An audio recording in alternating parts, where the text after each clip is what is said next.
I know you just had your 20th annual Breathwork gathering. What Yeah, happens and at a what happens at yeah. a Breathwork gathering?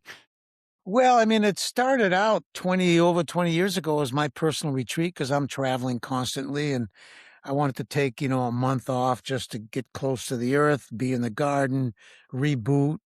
And but then my students followed me, so it turned into kind of a training and a retreat. And over the years, we've had 12 people, we've had 200 people, we've had everything in between. And during COVID, we went virtual, and we had a couple of thousand people online for our virtual Breath Fest.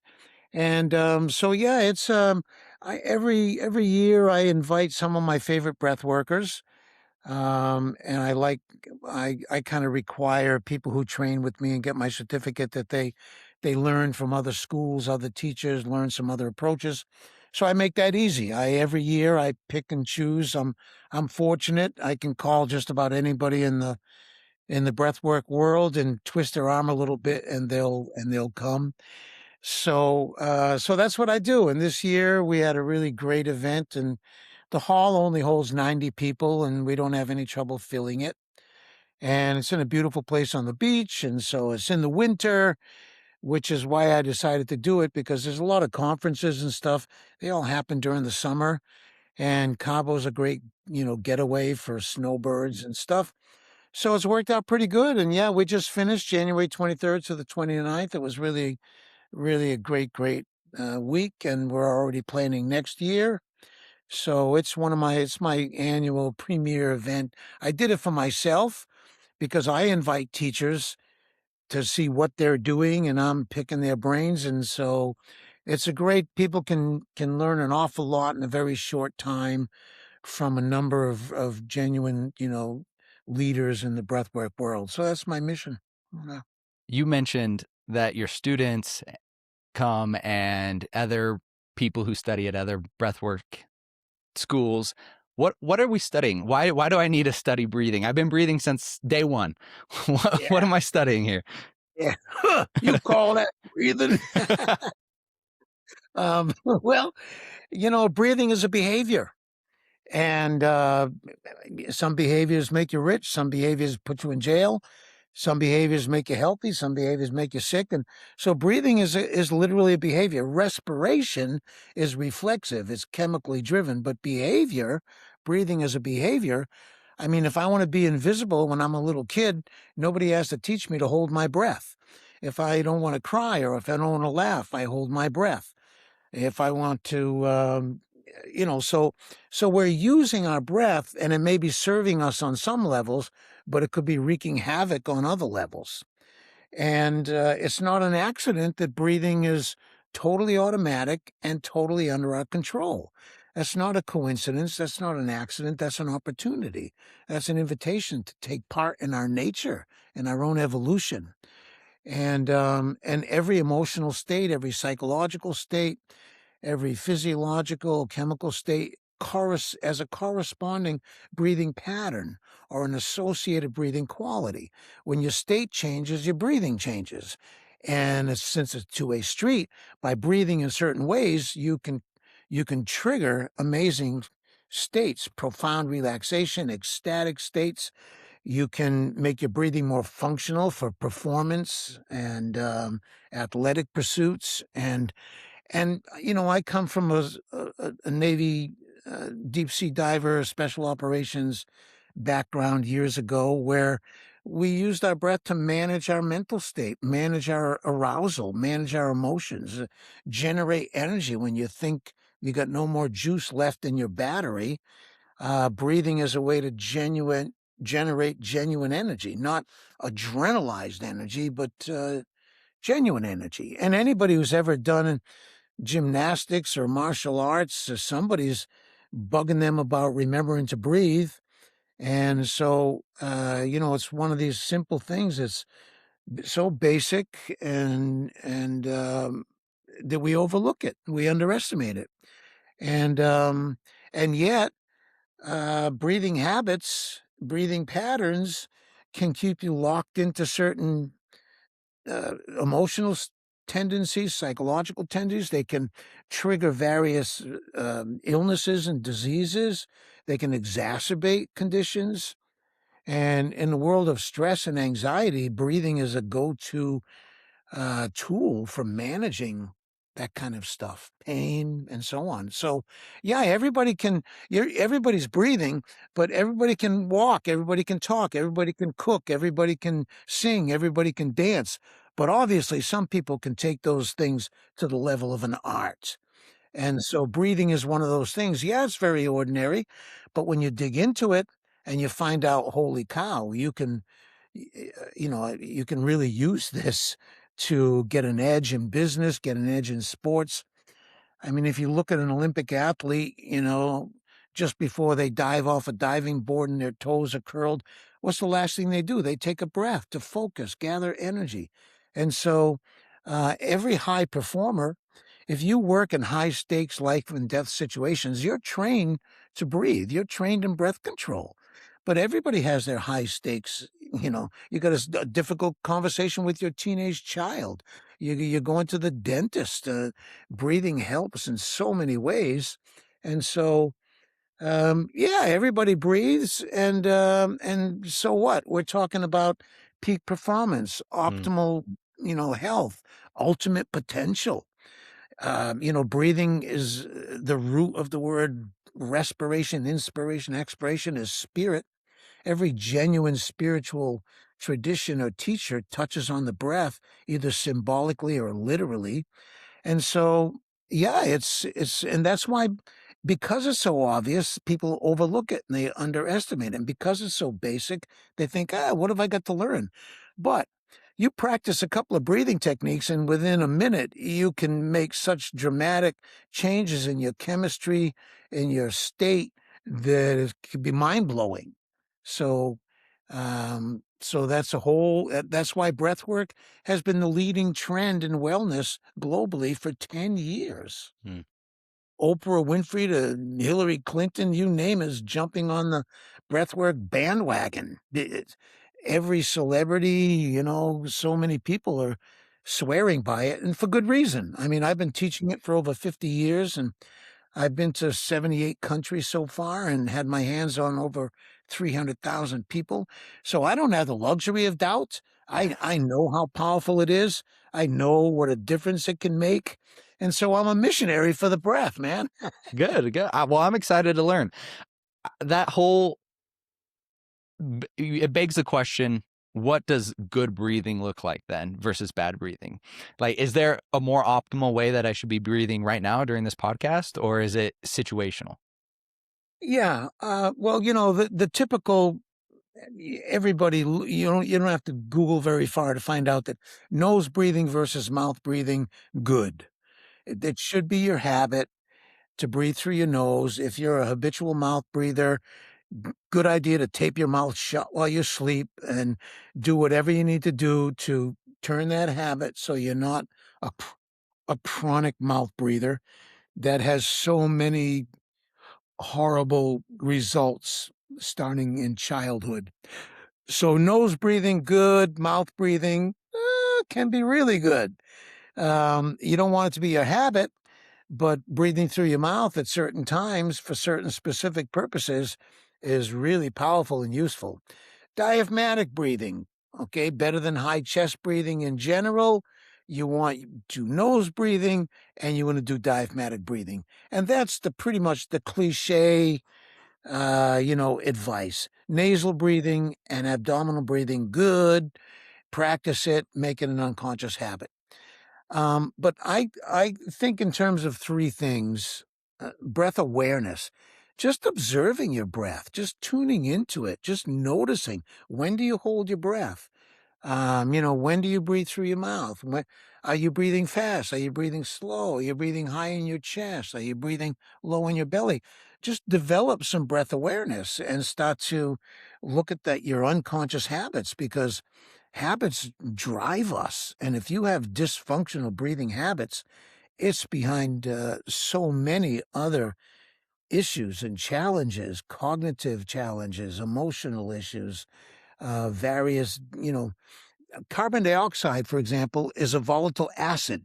So that means every breath you take, you're playing with the pH balance in your body. So if you overbreathe, you blow off too much CO2, you're going to tip your pH balance in one direction. If you hold your breath and you have the habit of holding your breath and shallow breathing, then you're going to tip the pH in the other direction. And that has all kinds of nasty effects if your pH goes out of whack. And so unconscious breathing habits can be actually causing anxiety and can be triggering all kinds of medical issues. Mhm. 60% of the ambulance calls in the major cities of the USA are linked to dysfunctional breathing. Misdiagnosed, people think they're having anxiety attacks, heart attacks, and it's due to dysfunctional breathing. And so, and as I said, if you're a peak performer, you're trained to breathe, you use your breath. I started when I was 19 years old on a lifelong study because I met at the time, this was in 1969, this surgeon, orthopedic surgeon. It was the beginning of when they first doing hip pins, hip nailings. So it was a new surgery, and he's worked for the company that made the hip pins. He's traveling around the country training other orthopedic surgeons. And I could remember a couple of weeks leading up to this guy's visit. The doctors were like giddy, like Christmas was coming, like they were kids. I guess they were seeing dollar signs because actually, that's a major, very popular elderly people every day, millions of them falling and breaking their hips. So because I was an X-ray technician, I was hanging around this guy. I was in the surgery room taking the X-ray to make sure the position of the pin and the way he moved and how elegant he was. And he had charisma and people bowed to him. He had presence when he walked in the room. And I was watching the way he breathed, and it was very clear that his personality, his way of being, was being perfectly reflected in his breathing habits and breathing patterns. And so I started looking much more closely at breathing, and because I was an X-ray technician, I was taking a dozen or so chest X-rays every day. And when you take a chest X-ray, you tell the person, take in a deep breath. Okay, hold it and click, you take their picture. And so I'm watching very carefully because if the person's breathing, the X-ray is going to come out blurry. And you're going to have to repeat it. So you got to make sure they're holding their breath. And so I started watching everybody closely, and I give them the same exact instructions. Take in a deep breath and hold it. And everybody did something different. The expression on their face, the muscles they used, what they thought was a full breath, what they went through to take a big breath. And I started realizing, oh my God, the person's relationship to their breath is a perfect relationship to their body, to life, to every other thing they try to do. And so I got more and more fascinated, and I started translating that into information. Like somebody might look tough, but they're scared shitless. However, if you look at how they're breathing, they can't disguise that. They could look happy and smile, but on the inside, that's not how they feel. So we can disguise our posture, we can disguise the tone of our voice, we can disguise our facial expressions, but the breathing is very pure.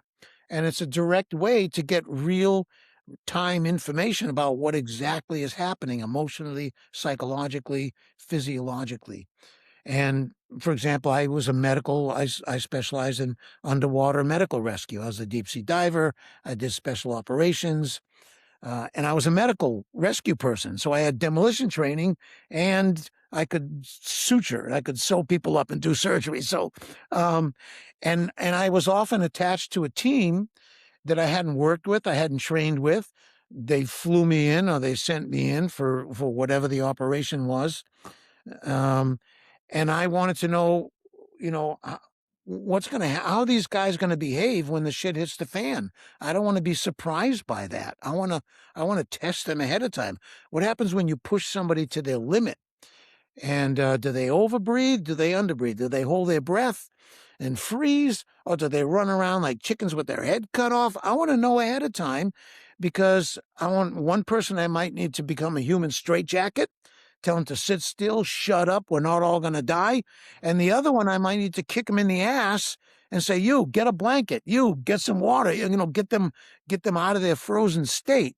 And so I developed breathing tests that I could very accurately predict which way a person's going to go into dysfunction uh, because of their unconscious habits. So for me, it was a life and death situation. And breath holding, I mean, the longer I could hold my breath, the more I could stay underwater, a smoke-filled building.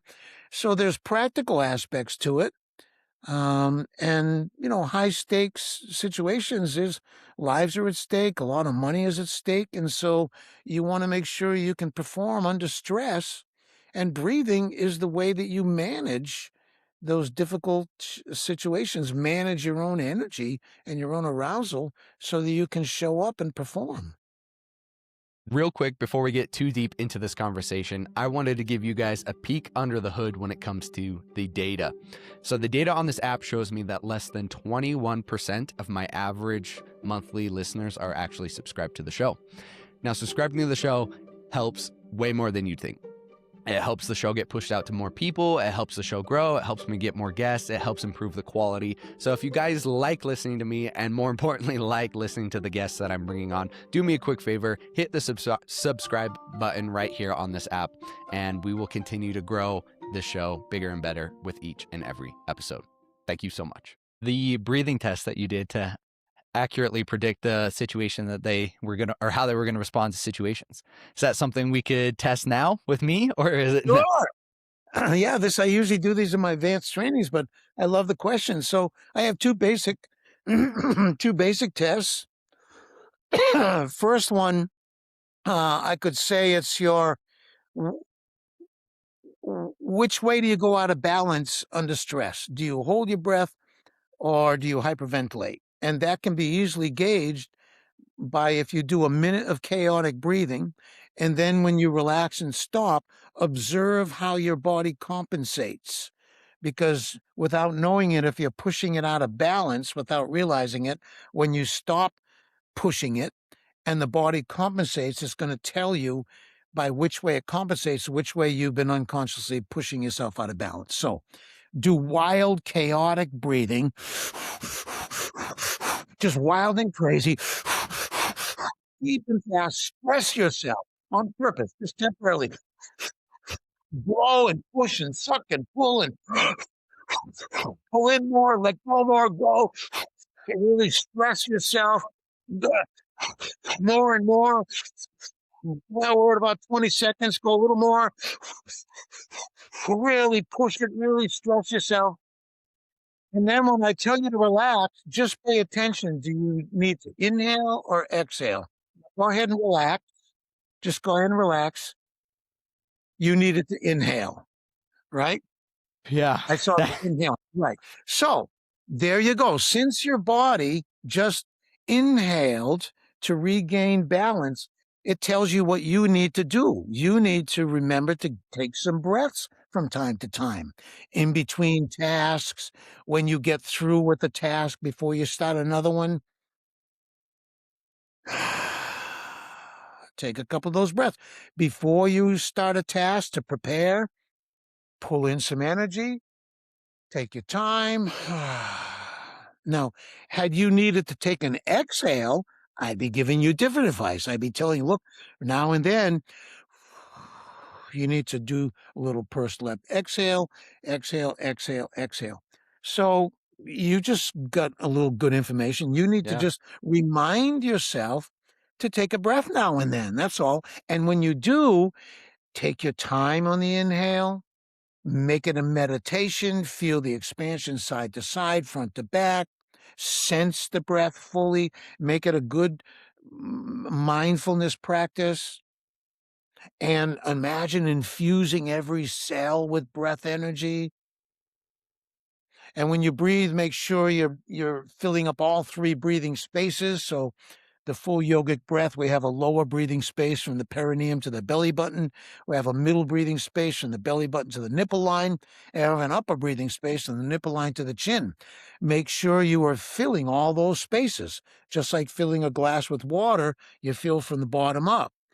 So when you're taking that long inhale, make sure you fill up the belly, and then it overflows into the chest, and then you top it off by filling up the top place.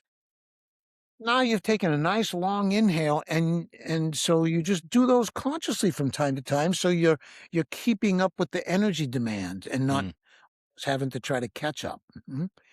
Um, That chaotic this breathing, that, about it 30 sure is seconds, I was getting, like, busy. dizzy and lightheaded. Yeah, yeah, and that's I say it's a good thing because we don't want to be afraid of the feelings and sensations in our body. In fact, many of the breathing techniques I teach, we deliberately bring up all that energy, trigger all those feelings, and practice relaxing in the middle of them because that's what happens under stress and fear and pain. We're dealing with our internal reactions. So you want to recognize that all feelings are safe. It's safe to feel all your feelings. Your feelings can't hurt you. That and so don't be afraid of the feelings and sensations that get triggered when you breathe. Just the opposite. Embrace them, welcome them, practice relaxing in the middle of them so you're not pushed and pulled by them when you're trying to perform, right? And all of those feelings will pass. So we did a little exaggerated version, but if we dialed it down where you're on the edge of activating, but not so much that it gets uncomfortable, now you're in what I call a working zone, and you can gradually increase your comfort zone and get more and more comfortable with more and more energy and less reactive and more relaxed, and you're able to stay centered and clear when other people start to go squirrely. Through breath control, and is how we manage that. Now, the second test I call my weakest link test, um, is you do the same chaotic breathing until you begin to notice some place that's getting uncomfortable, getting the pressure in your head, your throat starting to get uncomfortable, a stitch in your side and your ribs, something, whatever you can. So you do the chaotic breathing until you identify the first kind of icky feeling, uncomfortable. Don't have to go as far as painful, Mhm, but, discomfort kind of. And where exactly is that place? What muscle, what joint, what region of the body? And then when you've identified the weak link, let's say it's your throat, mhm, then you stop doing the chaotic breathing and you invent a soothing, strengthening breath for yourself, and you feed that place breathing, awareness, and relaxation. So you meditate on that place and you gently breathe into the place and you relax that place and you treat it with smooth, nourishing, kind of soothing breaths. And now you're learning how to heal yourself, right? And then, so you identify that place, and then the next time you breathe, keep that place relaxed. Don't stress that place, but keep the chaotic breathing, and then you'll find the next weakest link, and the one under that, and the one under that, and the one under that, until pretty soon you don't have any. And the idea is that if no one or nothing can disturb your breathing, then no one or nothing can disturb you. But as long as other people and temperature in the room and things happening in your body can disturb your breathing, then you're a victim of something. And you need to overcome whatever that is. And so breathing is going to keep you at the cutting edge of your healing and your growth. You don't have to push yourself through fears, but you need to lean into them. You need to find where is the edge of my comfort zone and then and play with it. I call it the working zone until you grow your comfort zone and you get more and more comfortable in more and more situations and more conditions. And regardless of what's happening inside of you and what's happening around you, you can remain clear and centered and functional and loving. And all that is about breath awareness and breath control. mm. Doing that chaotic breathing made me think of James Nestor's book Breath, uh, and how when I read that book, I felt like if I ever breathed through my mouth, I was gonna die. Yeah, yeah. Do Well, you you can't laugh through your mouth, you can't cry through your mouth, can't talk through your mouth, so you better be able to breathe through your mouth without triggering the sympathetic branch of the nervous system, because that's one of the main things. Most people haven't learned how to breathe through their mouth without automatically activating, getting a dry throat, over breathing, hyperventilating. Those are all little dysfunctions that can be ironed out. There's nothing wrong with mouth breathing. It's You can accomplish things with mouth breathing that you can't accomplish with nose breathing. And there's a lot of specific application for spiritual techniques, energizing techniques, that are built on breathing, say, in through the nose and out through the mouth, or in the mouth and out the nose, like a swimmer, right? I mean, if you're an Olympic swimmer, how are you breathing when you swim? You're breathing in the mouth and out the nose. So how can that be bad? You can't, if you want to break an Olympic record, you can't be breathing through your nose and breathing out your mouth when you're swimming. It's just, it ain't done. So I avoid any generalizations and any, never and always and should and must. I try to keep those things to a bare minimum, if at all. Okay. We're all exceptions. What might work for 80% of the population might be totally wrong for you or for me. So we got to be our own scientist. We got to experiment on our own. We can take advice from people who've already done a lot of work and covered a lot of territory. They can save us some time and energy. But I think you need more opinions, at least a second opinion about just about anything. Yeah. I mean, when I read that book, I was doing a lot of sport training for CrossFit and competitive CrossFit, and then I recently did a half Ironman and an ultra marathon, and I was like, Wow. while I was reading that book and I was thinking about it, I was like, I am unable to train at the level I need to train without breathing through my mouth. Without switching to the mouth, Yeah, yeah. Well, that's what's his name, Douillard? Is it John Douillard, chiropractor, body, mind, sport, I think was, he's like big on nose breathing. So look, if a horse is breathing through their mouth, it's because the horse is dying. And horses are the biggest, best runners on the planet, and they never breathe through their mouth. What does that tell you?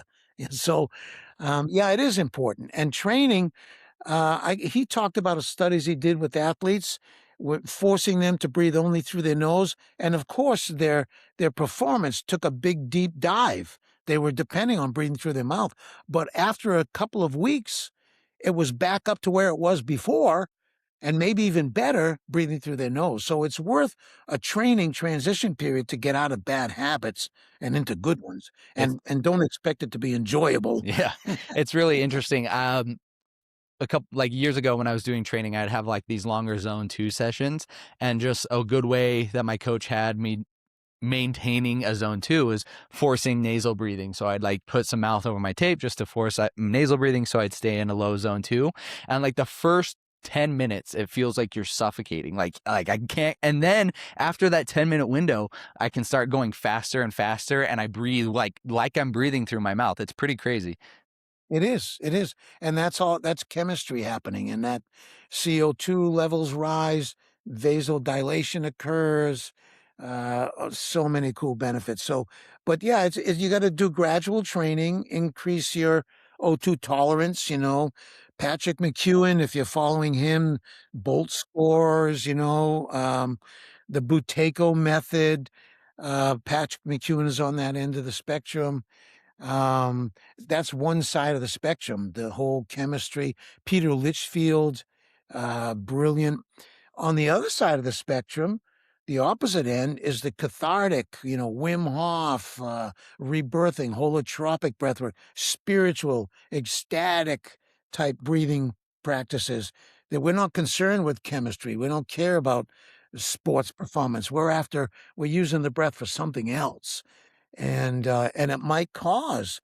I've seen. I use it a lot. I teach it. I practice it. You can breathe for the purpose of some powerful spiritual benefit that's going to help you for the rest of your life. And so a temporary imbalance in chemistry seems to me is a very small price to pay for a lifetime of peace and joy and not getting activated and triggered by everything.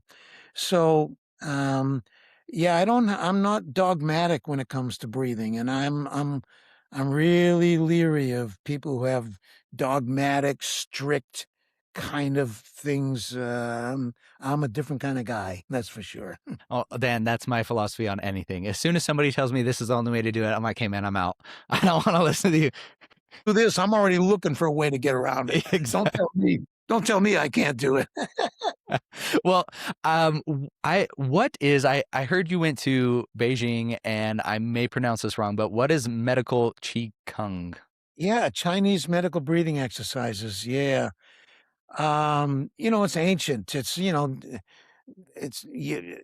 Chinese yoga, basically. Qigong, Qigong. It's like Beijing, Peking, Peiping. The pronunciation of these Chinese things gets a little confusing, but in Japan, they call it Qi. China, they might say Qi. You're talking about prana, life force energy. What do you break a brick with? It ain't muscles, it's mind body coordination and focus, which generates an energy that couldn't be generated if you were unconscious or not focused. So, Qi Kung is a very general term in Chinese. It's almost meaningless. Qi Kung means energy self training, energy training. So, our word exercise. If somebody says, "Yeah, I exercise," don't tell me what kind of exercise. What do you do? Exercise for what? So Qigong is like that. So there are many schools of Qigong. There are 5 basic schools of Qigong. There's Buddhist, there's Taoist, there's Confucius, there's martial arts, and there's medical. And so I studied medical Qigong. Um, and my teacher was Hu Bin, he was the head of the public health department in Beijing for years. He's a medical professor. He's a Qigong master. And so he's my main teacher. I visited Beijing in 1985 and I spent a month with him. I followed him before and followed him after. And the Chinese are very self-sufficient. I like that about them. And their practices are really organized and structured. You have a beginning, you have a middle, you have an end, so you know where you are in the practice, and you have a preparatory exercise and a follow-up exercise. So the bookends, they're really artful when it comes to these practices.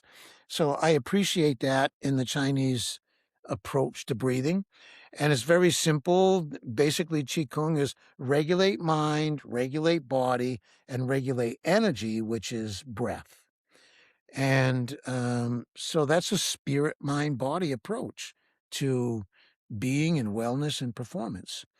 And so I love it. And it's like being in a Chinese restaurant.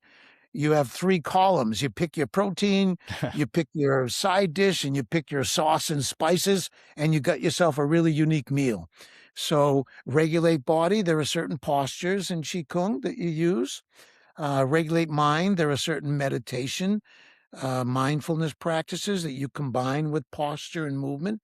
And then there are breathing exercises, and you put them all together. And so I like it because you can get up and you can pick a certain posture, pick a different way of quieting the mind, and pick a different breathing exercise and create a very unique practice that day. And yet you are riding on some very powerful fundamentals that are useful and practical and helpful.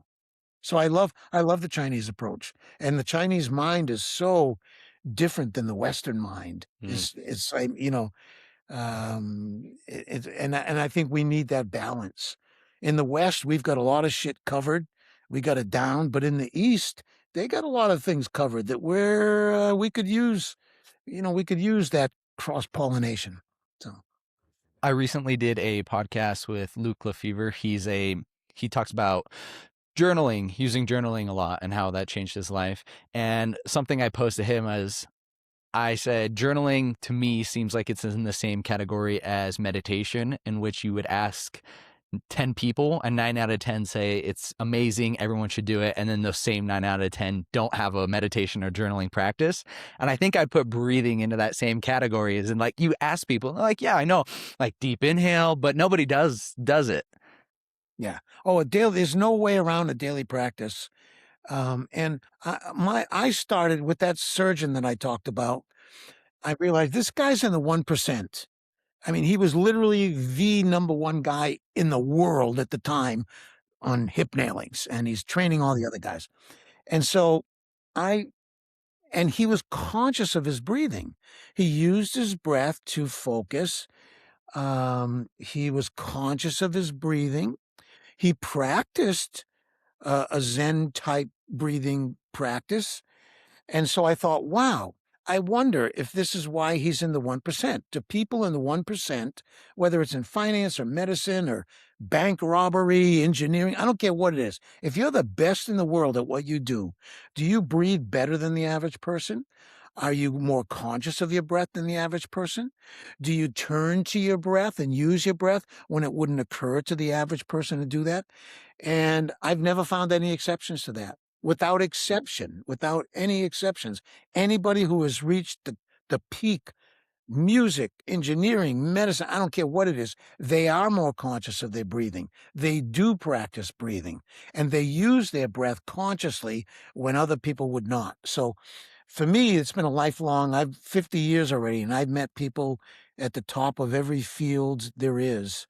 And I thought I found one exception. His name was Rizvi. He was a big billionaire hedge fund guy, Palm Beach. And when I met him, my book had just come out. And I asked him, I said, hey, so you practice any breathing? He goes, nah, I don't think about that. I go, you don't do any, you don't consciously, no, I don't do anything. I go, wow, you'd be like the first exception. He goes, oh, wait a minute.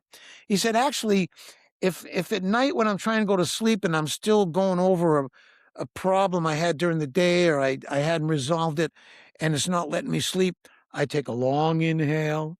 I hold my breath for a moment and then I exhale slowly. I go, well, that's breath work. And who taught you to do that? You just figured it out yourself. He goes, wait, there's another thing. He said, my wife and I noticed that whenever one of us yawns, the other person yawns. And so we actually play this yawning game together. I'm going, that's called breath work, buddy. I knew there was an exception.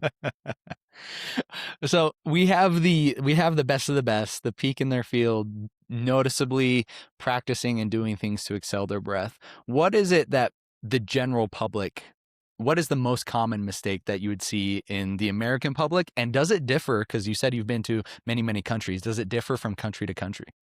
No, on the surface, basically, everybody's different on the surface, but you don't have to dig down, scratch very deep before you realize we're all the same. We're dealing with the same issues, various degrees of them, and each in our own way. But no, there's something universal, and that's something beautiful about breathing because it crosses all barriers and boundaries, and it's a universal thing, regardless of your religion or sex or talent or speed or anything else. Breathing is so universal, so basic, and it connects us at a very deep level.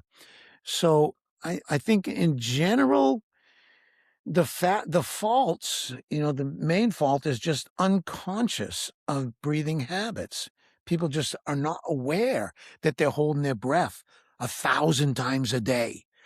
Putting a key in a door, they're holding their breath. Trying to remember something, they're holding their breath. Getting up from a chair, and they're holding their breath. Backing up their car. And so all the times that you're holding your breath and don't realize it, that's sending emergency signals to your brain. That lizard brain monitors every breath we take and it regulates our breathing. And so if you're holding your breath 100 times, 1,000 times during the day, that's a fear response. And so the lizard brain says, uh-oh, danger. It doesn't care that you're just putting a key in a door or trying to think of something. All it knows is you just held your breath. And that means one thing, there must be danger. And so if you're sending danger signals to your brain all day long unconsciously. Don't be surprised if you have low-level anxiety and that you're easily irritated and that you get triggered because you're forcing your system to deal with a chronic kind of messaging. So, um, being aware of when you hold your breath, stuck in traffic, you're gripping the steering wheel. What a perfect time to loosen up your body and take a few breaths. Um, Getting conscious of physical tension. People are carrying tension in their jaw and their neck and their shoulders all the time, in their chest and back, and that inhibits breathing. So, conscious of tension and relaxation. A lot of people aren't bringing awareness to their breathing, the quality of their breath, the speed of their breath, the general volume and location of their breath, the general breathing patterns, and unconscious habits around breathing to begin to make them conscious. So that's the first fault, is just bring more awareness to your breath. First thing in the morning when you wake up, and maybe go to the toilet or whatever, but before you have your coffee or get going, just spend a few minutes. Don't even breathe in any special way. Just practice a mindfulness on your breathing. Just notice how the breath is. Get in touch with your breathing. And that's going to allow you to be more conscious of it as you go through the day. And you're going to start catching yourself when you're holding your breath. And then you're going to be able to remind yourself, relax and breathe and move on, right? So that's the first thing, breathing more, and that's what people fail to do. You need to do it as a practice, a daily practice, and you need to do it when you're stuck in traffic, when you're working on a math problem, when you're in the middle of a uncomfortable conversation, when someone is insulting you, when someone is praising you, when you're having an orgasm. I mean, tune into your breath, because that's going to tell you really important stuff about what's happening unconsciously inside of you. And the other is develop and make sure that you maintain respiratory capacity. The Framingham Heart Study, one of the most famous heart studies ever, had a lot of that's where all the lifestyle factors around heart disease were learned and discovered. But there were so many exceptions across the board: smokers, drinkers, overweight people, blah. They lived to 102, and somebody else was in peak condition and they caved in at 40. And so the one thing that was undeniable and across the board with no exceptions was the relationship between respiratory capacity and life expectancy. Hmm. And out of that study, we learned that between the age of 25 and 30, let's say 27 years old, the average person reached peak respiratory function capacity. And then for every decade of life, they lose between 10 and 15% of their respiratory capacity. So do the math.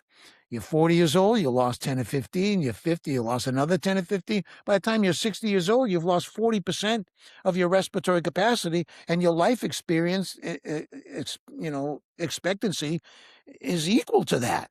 The life expectancy curve and the respiratory curve, they run parallel to each other. So maintain respiratory capacity. Practice 5 minutes of cyclical sighing, just a long inhale, fill up the belly, fill up the chest, top it off. And a sigh. 5 minutes of that. Uberman's lab at Stanford University showed it has more benefits than any meditation technique, any stress or anxiety or coping method that they've studied. Simply taking a deep breath, which is a sigh, for 5 minutes, one after another, change your life and add years to your life. Um, so, and then the other exercise, the basic nose breathing is a habit. Diaphragmatic breathing is an unconscious habit. And then taking control of your breathing in those moments and getting good at, okay, here's a moment when I need to deliberately relax a little bit. I'm about to get triggered. I'm about to say something I'm going to regret. What a perfect time to breathe, right? Uh, and so start to engage in conscious breath control during certain moments. Um, and not realizing that breathing is a way to get information, and it's not just, and it's it's not just breathing air, huffing and puffing, but breathing energy.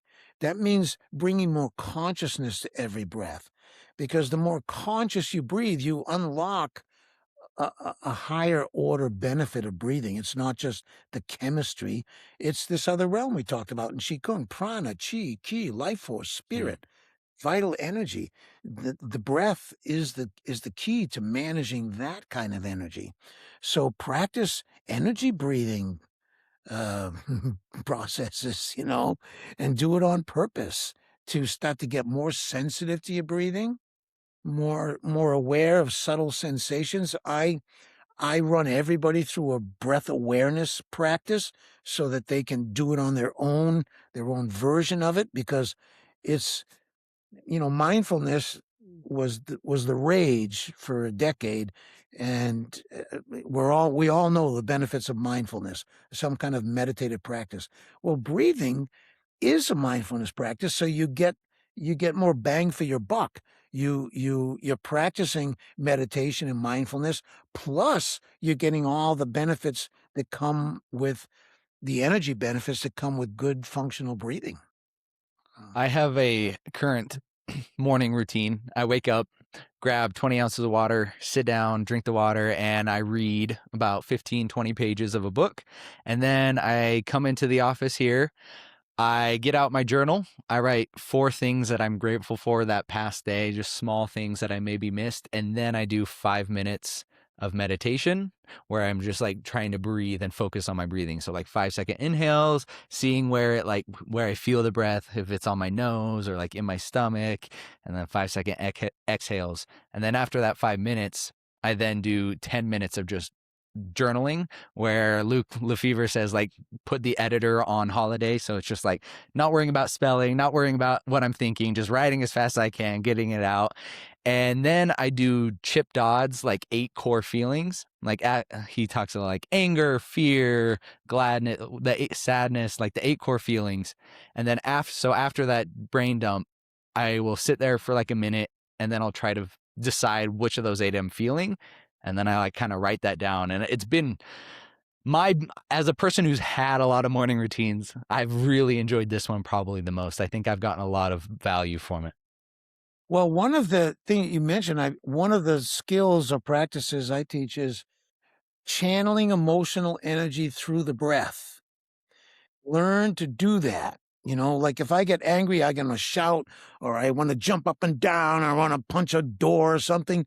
That's energy. And you learn to channel that energy through the breath. It takes the stress off the body and the mind. And that's a real skill that people can really do well to master, channeling emotional energy through the breath. So, for example, sadness or anger. If you are experiencing sadness or experiencing anger, turn that into breathing and use your breath to vent that. It's if you watch a person, have a real sobbing experience, deep sobbing. Look what happens to the breathing system when that's happens. Like,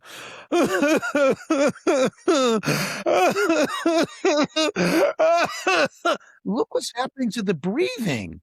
And so the breath is trying to, that's what crying or laughing.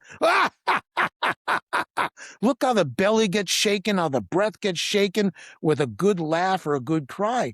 Well, that shows us that the breath is part of processing how our body mind system processes energy. So do it consciously. If you're angry, breathe like you're fucking angry and exaggerate.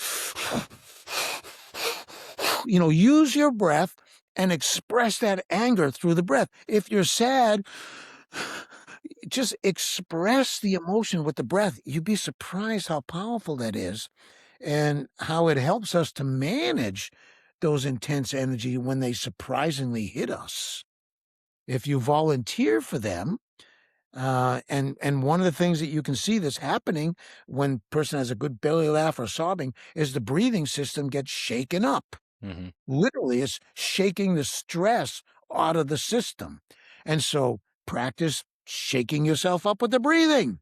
Stay ahead of the game. What we've been talking about today makes me kind of question. It's like a chicken or the egg scenario in terms of breath and then the emotions that we fear. Excitement versus like, that fast-paced breathing, or fear versus the breathing that we have in those situations, or calm. It's the chicken or the egg, trying to decide which one comes first and which one influences the other more. Yeah.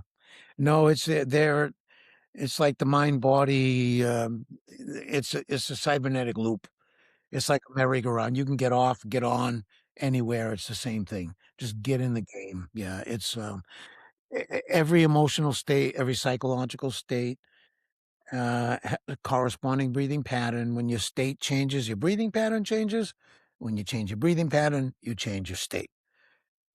And we have to experiment and explore and find out for ourselves, and, that's why I have a Mastering the Breath course. That's why I have a lot of free online stuff where people can just get their foot in the door. Start with a triangle breath. Inhale, exhale, pause. Inhale, exhale, pause. 3 seconds in, 3 seconds out. Pause for 3 seconds. 4 seconds in, 4 seconds out. Pause for 4 seconds. And experiment and see what's comfortable. What do I enjoy? Box breathing. Inhale, pause, exhale, pause. Inhale, pause, exhale, pause. 4 seconds in, 4 second pause, 4 second out, 4 second pause. Practice that. You mentioned 5 seconds in, 5 seconds out. That's coherent breathing. The heart math people swear by it. It raises heart rate variability, lowers blood pressure, heart rate. That's a 10-second breathing cycle. 5 seconds in, 5 seconds out. That's 6 breaths a minute. That's pretty slow compared to the average person's habit, which is 15, 20, 22, 24. Get your breath down into that between 4 and 8 breaths a minute zone, which is a therapeutic zone. Do it consciously and deliberately every day for a certain amount of time. Just train your breathing to reset itself at a slower, more efficient pace. And that's done through training and repetition, because as soon as you open the newspaper, you're breathing faster, the breath is up in the chest. As soon as you get active, you're unconscious. Blah, blah, blah. So if you're not doing some deliberate conscious breathing training down in that therapeutic zone, 6 breaths a minute, 7, 5, 8, somewhere in that zone every day, really useful, because you're creating a default setting for your breath, which is going to help you under stressful experiences and help you stay in a good, resourceful state. You've worked with a lot of notable people, a lot of successful people, a lot of athletes. One of those, and I've written down here, one of those was Tony Robbins, who calls your book the definitive breathwork handbook and credits you as his breath coach.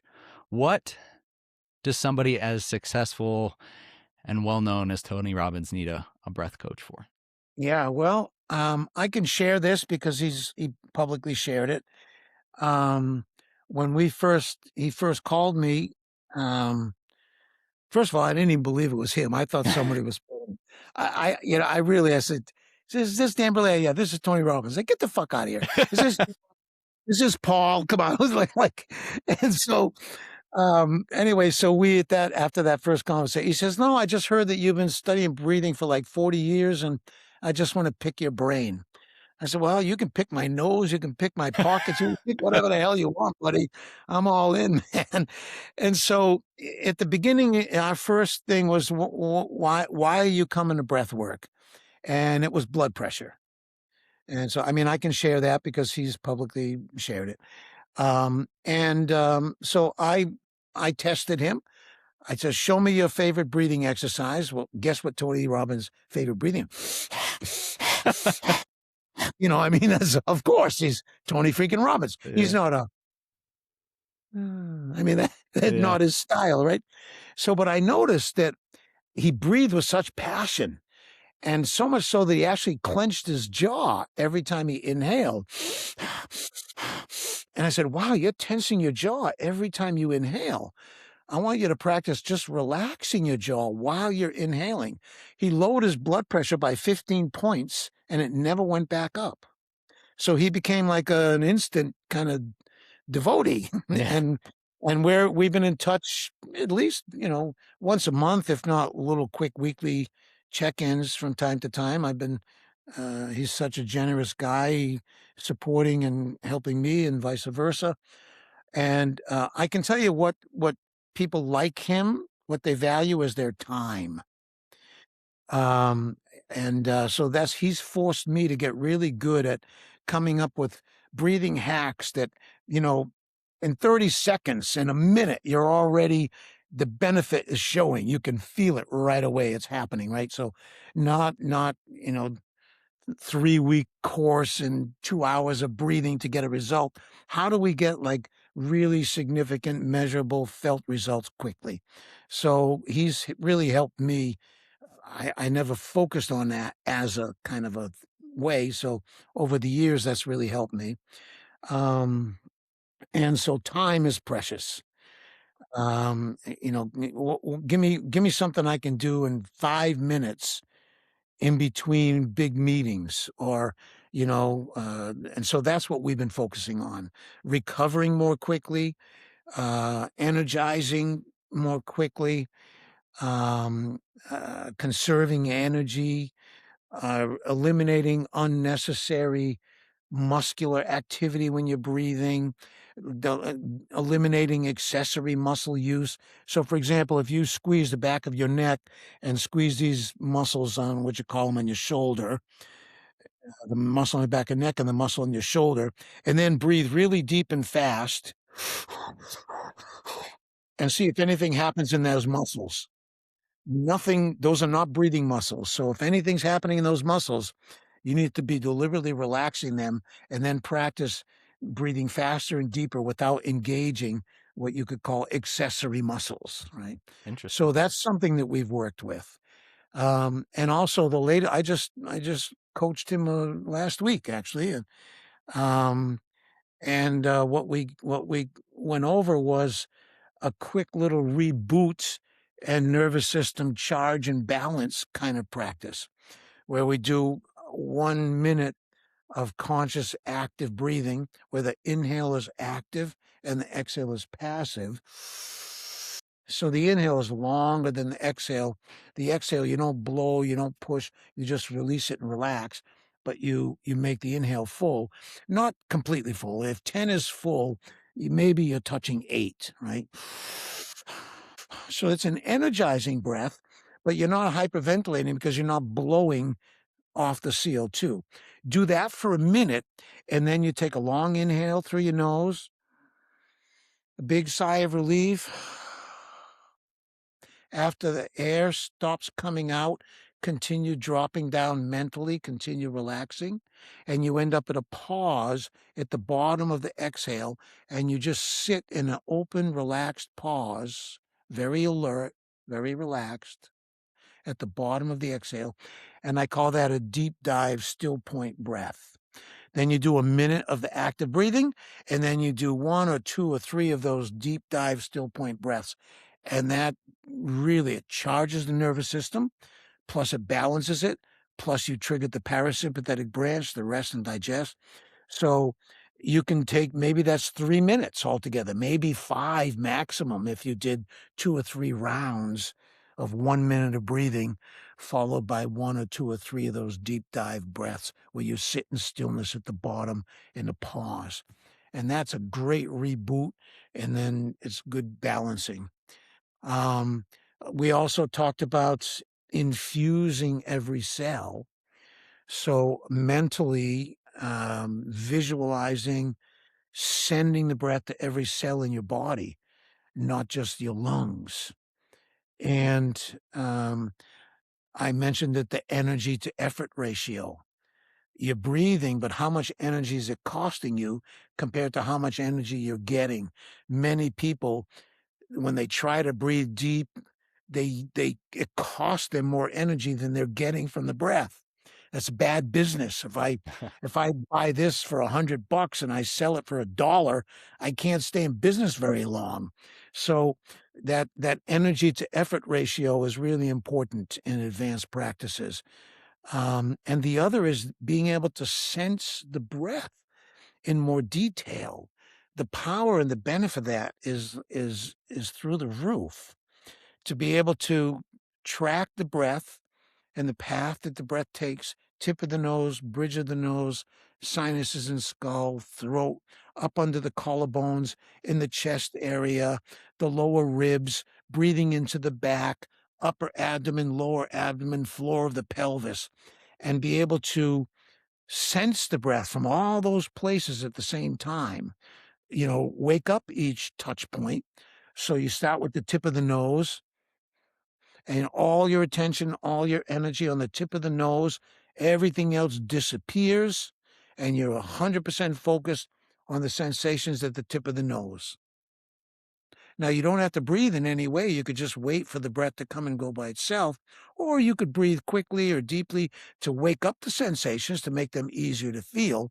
But the idea is to look for details. Tip of the nose, details in the sensations. Maybe you notice the air is cooler coming in and warmer going out. Maybe you can actually, you're just tuning into little subtle details. And then you bring your attention further into your nasal passages and you sense your breath from deeper into the nasal passages, maybe around the bridge of the nose. And then the sinuses and skull, sense the breath from your sinuses. The air is moving through them. There are genuine feelings and sensations. And when you focus on your sinuses and skull when you breathe, you might encounter the light phenomenon that's associated with breathing. And then in the throat, feel and listen to any scratchy sounds or tension in the throat, open sounds. Play with yawning. Make yourself yawn. Notice how the yawn opens the throat. I teach advanced yawning. And then under the collarbones up here, you might even put your fingers on your collarbones and use your breath to loosen up these spaces. Make sure they're supple and available and flexible to the breath. And then the rib cage and the side to side expansion, and remembering that half of your lungs are in your back. So make sure that you're not just puffing your chest out when you breathe, that you can even roll your shoulders forward, create a little hollow in your armpits, and feel the side to side expansion, what Belissa Vranich calls horizontal breathing. And then getting the breath all the way down to the floor of the pelvis. And so you can feel a bulge in your perineum when you inhale and pull up on your perineum when you exhale. So, and now you're monitoring the breath from all these multiple touch points. You've expanded your awareness of breathing and you're developing powerful interoception. You're going to start noticing things before they become a big problem. You're going to sense subtle changes in your body and your energy before some issue develops into a big complicated thing. Very powerful practice of sending the energy to every cell of the body, infusing every cell, and sensing the breath from every place in the body. Really powerful practice, and done every day more and more, you're going to start to feel things other people don't feel. You'll be more aware of your situation, your environment. You'll be more aware of your thoughts and your reactions and your habits and your patterns. The more aware you become of your breath, the more aware you become, period. The more conscious you are of breathing, the more conscious you will become of your posture, the effect of your words, everything, your thoughts going by, the more conscious you will become in general. So breathing is like the starting point for becoming more conscious, more aware, more alive, more sensitive, less reactive, more present. I've noticed several times throughout this podcast when you've talked about breathing and feeling breathing, you've closed your eyes. Why are you doing that? Yeah, maybe I'm a little handicapped. Me, when I close my eyes and eliminate the visual field, it's easier for me to sense internally. If I lock onto that sensation internally, now I can open my eyes and feel it. But it's kind of like if you're leaning into something pleasurable, you almost want to just just close your eyes and come into it. I love my breath. I love the feeling of breathing and I want to enjoy it. And for me, closing my eyes is an easy way to enjoy feelings. Yeah. Is there a place for cold exposure in breathwork? I know Tony Robbins is a big Yeah. fan. Wim Hof, obviously, big fan. Yeah. Yeah, I mean, I was, as I said, I was a deep sea diver, and I did underwater medical rescue, and we trained in Dahlgren, Virginia in the winter. We broke the ice. We were just forced to deal with it because, hey, that's you can't be can't be a pussy, so maybe not the best approach, maybe a gentler, wiser approach, but it was worth it. And and tremendous benefits because cold water for some people might as well be a stone wall. They just can't break through it. But if you can get comfortable, imagine what else you can get comfortable with. If that doesn't bother you, imagine what else won't bother you anymore. So it's useful to build up, cold exposure. Now, I have a different approach than, Wim Hof has made ice baths and cold exposure and even breathing very popular. Thank God. I love the guy. I've known him forever. I mean, before anybody knew him, we were friends. Um, but he has a different approach to cold water. And, you just jump in there, you grin and bear it, and you use your breath to kind of like catch, catch the contractions and the tension and try to like, deal. I have a different approach. I teach people connected breathing first, and that requires that's connected conscious connected breathing, active inhale, passive exhale, no pauses and gaps. Now the military is calling that tactical breathing. Interesting. There wasn't a name for it when I was using it. But first we learn conscious connected breathing, and when you get good at that, then you go into the water with it. So you get the breathing going smooth and circular and connected, and every now and then a nice smooth sigh. And then you start going into the water. First, you get your toes, then you get up to the ankles, and then gradually up to your knees. And as soon as you get any tension in your body, any contraction, as soon as the breath gets sticky or jammed up and it loses smoothness, stop, regain the smoothness, back off a little bit if you need to, regain the relaxation, regain the smoothness, and then continue in the water until you're completely immersed, and it's an ecstatic experience. And a lot of people don't get fully in the, but maybe you get up as soon as your cojones hit the water, then you're already, you got to catch your breath and smooth it out. Get really good at maintaining that smooth breathing and relaxed when that shock hits. Stay ahead of it and manage it moment to moment. Don't let it overtake your system. That's powerful training. And it also, once you get into the chakras, which a lot of fitness people aren't really interested into sensitive kind of energies, but the chakras, these energy wheels in the body can be felt. And as you breathe and you're gradually moving into the water, becoming more and more immersed in the water. And then, maybe when you get to your shoulder, everything tenses up. So you're using breathing and relaxation to gradually adjust to the cold, which is better than just jumping in, grinning and burying it, and jumping out. You can get a lot more benefit through a conscious, deliberate, then you're relaxing into it. And then finally, when you put your head back and your crown chakra and your third eye goes underwater, you might have to deal with your ears first. A lot of people, as soon as that cold gets in the ears, it's painful, it's shocking. One more thing you got to learn to relax into and breathe through. And then when you get past that and you tip your head back and you enter this vortex and you have blasts of light and you think you're in hot water instead of cold, it's a very cool experience. You break through some ordinary consciousness and you enter the zone of flow of something that's quite quite beautiful. So I think cold water training is definitely useful. Definitely, I suggest it. But I suggest a gradual, gentler approach to adjusting to it.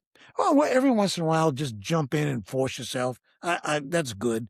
But for long-term benefits, you need to make little subtle, gradual adjustments so that you're resetting some primary basic nervous system setting. It's interesting. I have a sauna right behind me right here. It's so interesting how it's easier to get into like a 200 plus degree sauna that is, 120 degrees off of your regular basis, 80-degree temperatures than it is to get into a 30 or 40 degree cold tub that's only, 40 or 50 degrees off. Yeah, The cold water shocks you.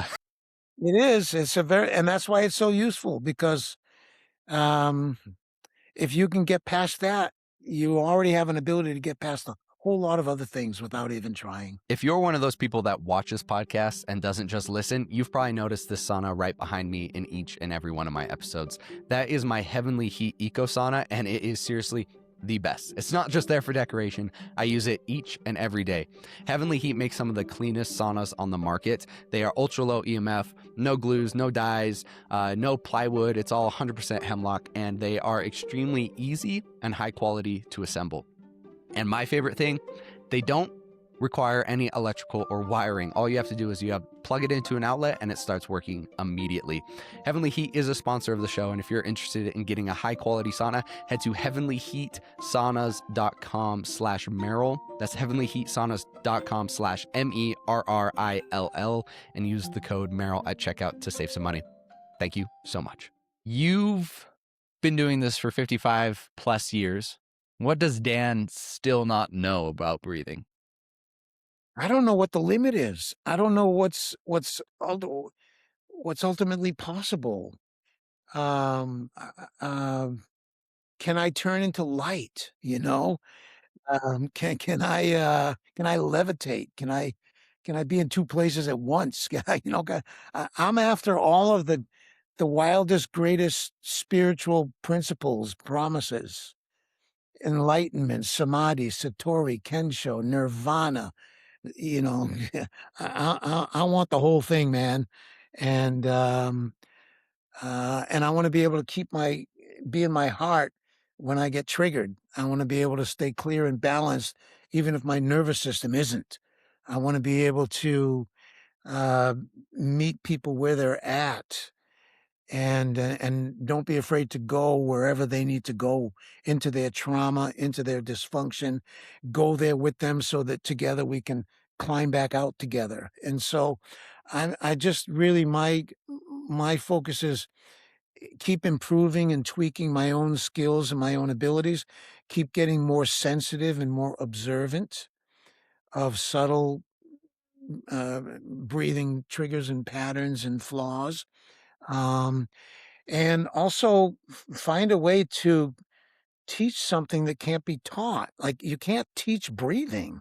You can learn it, but you can't teach it. Like balance. You can't teach balance, but you can learn it. And so how do you teach something that can't be taught?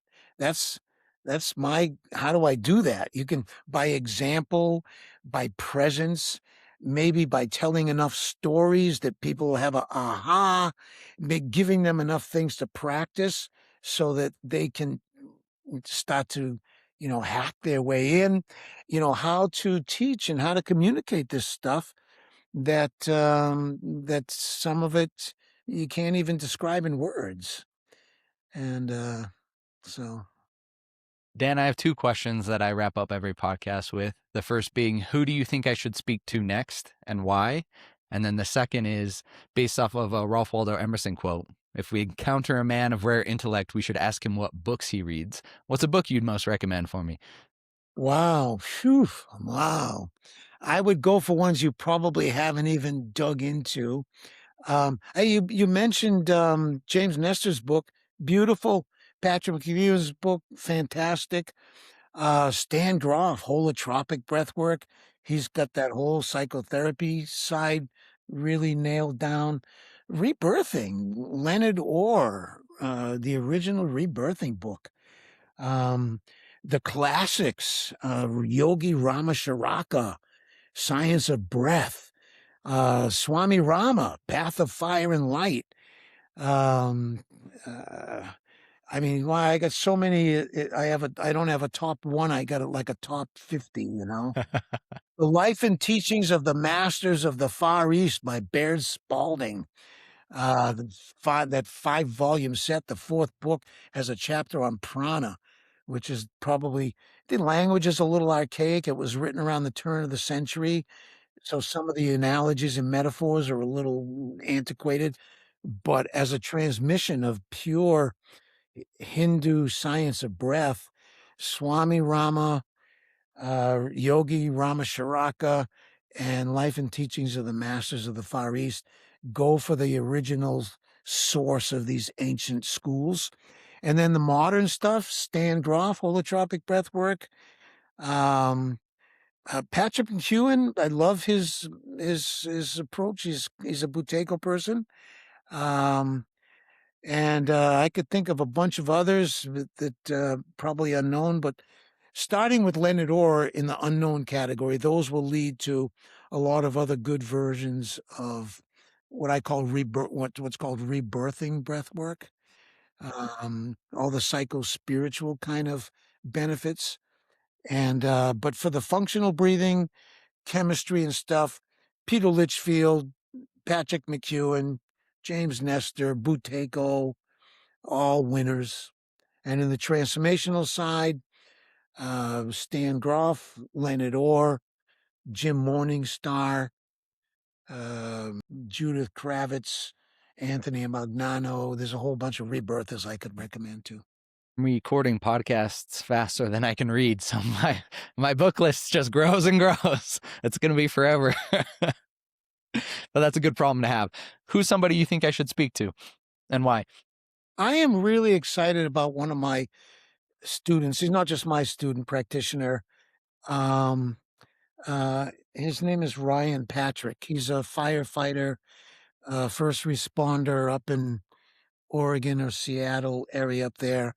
He studied with Wim Hof. He studied with Patrick McEwen, Stig Severinsen, and me, and he's put together a really beautiful approach to breath work.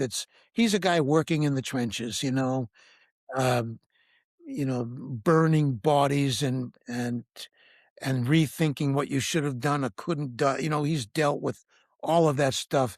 He really hit bottom, was totally dysfunctional, and pulled himself up by his bootstraps and his wife, and has become such an incredible voice in the breathing world because he's applying it in real time. He healed himself. He overcame everything that first responders and PTSD and all that stuff. He's found his way. He's funny. He's humorous. He's so informed. He keeps informing himself more. So Ryan Patrick, he'd be a real blast to talk to.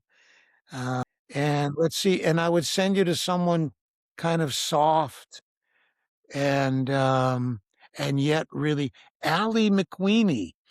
Allie McQueenie, as a teenager, got one of her limbs shredded and torn off in a motorboat accident. So she's got a prosthesis, and she went on to be a competitive athlete with one leg, and she's a mother now of 3 children. She's a really courageous, got a beautiful approach to breath work. She got me really inspired to go into the prisons in California. She goes into prisons, hardcore, badass killers, and she's just in there making them breathe, death row inmates, and yet she's got a beautiful, soft approach. So Allie, I would suggest, is a really interesting person to have a conversation with, very unique person and a beautiful style. And Ryan Patrick, those are 2 people off the top of my head who are ordinary people, but are doing extraordinary things with breathing. I'd love to speak with them. I'll definitely reach out. They sound like they have great stories.